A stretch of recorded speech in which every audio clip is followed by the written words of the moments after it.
Ah, comme nous sommes à la veille des régionales, j'ai voulu me souvenir de l'histoire des antagonismes séculaires entre la province et Paris, et sur le thème du fédéralisme, du centralisme, etc.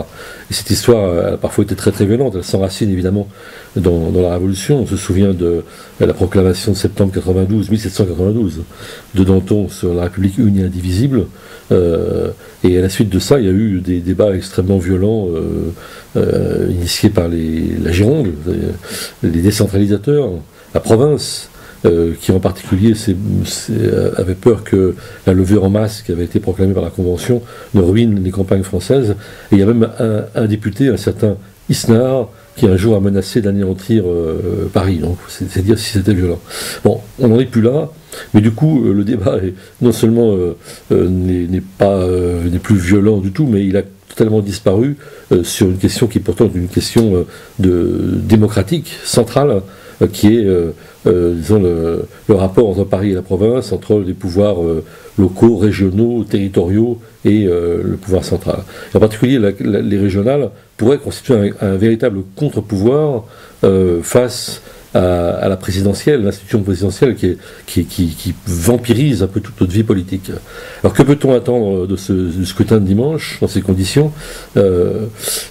Probablement, évidemment, un résultat national, c'est-à-dire une défaite de grande ampleur de la droite, qui affaiblirait au moins Sarkozy à la veille de l'offensive qu'il promet contre le système des retraites, mais peut-être aussi une recomposition timide, disons à gauche. On va voir avec beaucoup d'intérêt le score du Front de gauche et le score des Verts.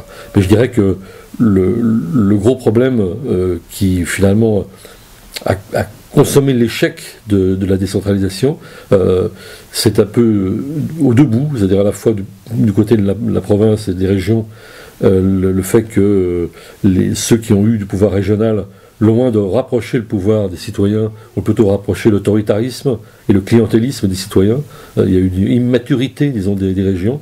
Et puis de l'autre côté, une exploitation par les gouvernements centraux, surtout de droite quand même, disons néolibéraux, qui ont utilisé cette décentralisation pour s'attaquer au service public et à tout ce qui constitue, disons, le noyau dur, disons, des acquis sociaux français. C'est ce qui fait qu'on a du mal aujourd'hui à être totalement girondin, bien que j'incline vers cette tendance, mais quand on voit à quel point la décentralisation a été pervertie par les uns et par les autres, on est extrêmement méfiant. On devrait être enthousiaste devant l'axe Europe-région, comme le sont les Verts, et en même temps on voit que ces questions sont détournées malheureusement souvent pour s'attaquer aux acquis sociaux et aux services publics.